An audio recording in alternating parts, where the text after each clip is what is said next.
മന്ത്രിക്ക് മന്ത്രിയുടെ ഭാര്യയെ സ്നേഹിക്കാം. നമ്മുടെ ഫ്രണ്ടിൽ ഇരിക്കുന്ന കണ്ണാടി വെച്ച ചേട്ടൻ ഇരിക്കട്ടെ എൻ്റെ ഈ പാട്ടിന് ഡെഡിക്കേഷൻ. ഇനി ഇവിടെ ആരൊക്കെ തമ്മിൽ സ്നേഹിക്കുന്നുണ്ട്? ഒന്ന് കൈ പൊക്കിക്കേ. 2, 4, 6 ചാലിശ്ശേരിയിലാകത്ത് 6, 7, 8 പേരാണ് സ്നേഹിക്കുന്നവരുള്ളത്. ഞാൻ ചോദിക്കുന്നത്, നിങ്ങൾ ആരും അറിയാണ്ട് രഹസ്യമായി സ്നേഹിക്കുന്ന സ്നേഹമല്ല. ഭാര്യയ്ക്ക് ഭർത്താവിനെ സ്നേഹിക്കാം, മന്ത്രിക്ക് മന്ത്രിയുടെ ഭാര്യയെ സ്നേഹിക്കാം, പിന്നെ എന്താ പറയാ, ഒരു പോലീസുകാരനെ സ്നേഹിക്കാം, അല്ലെങ്കിൽ ആർക്കും പ്രധാനമന്ത്രിക്ക് വരെ സ്നേഹമുണ്ട്. എല്ലാം മനുഷ്യരല്ലേ അല്ലേ?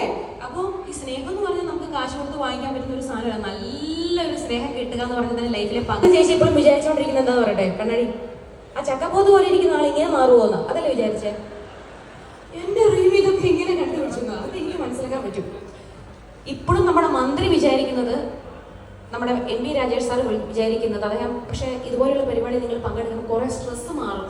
അങ്ങോട്ടും ഇങ്ങോട്ടും പല പ്രശ്നങ്ങളല്ലേ. ഇടയ്ക്ക് ഇതുപോലെ പാട്ടൊക്കെ കേൾക്കുമ്പോഴത്തേക്ക് നാളെ ജോലി ചെയ്യുമ്പോഴത്തേക്കും കുറച്ചുകൂടി ഉണർവും ഉന്മേഷവും അദ്ദേഹത്തിന് മാത്രമല്ല ഇവിടെ ഇരിക്കുന്ന എല്ലാവർക്കും കിട്ടും. അപ്പം എനിക്ക് വേണ്ടി ചെയ്യേണ്ടത്, നിങ്ങളുടെ ഇഷ്ടപ്പെട്ട ആളുമായിട്ട് നിങ്ങളൊരു യാത്ര പോകും.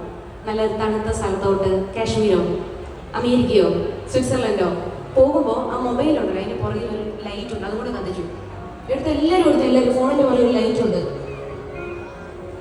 അത് വീഡിയോ പിടിക്കാൻ മാത്രമല്ല, അത് ഇന്ന് അതിന് പുറകെ ലൈറ്റും കുറേ സാധനമുണ്ട്. കണ്ടെന്ന് എല്ലാവരും എടുത്ത് നോക്കട്ടെ. ഇത് ഇന്ന് എല്ലാ പരിപാടിക്കും വേണം. എന്നോട് ഇത് എന്തായാലും ചെയ്യിപ്പിക്കണമെന്ന് പറഞ്ഞിട്ടുണ്ട്. അല്ലെങ്കിൽ എൻ്റെ പൈസ കട്ടി ചുമ്മാട്ടാ.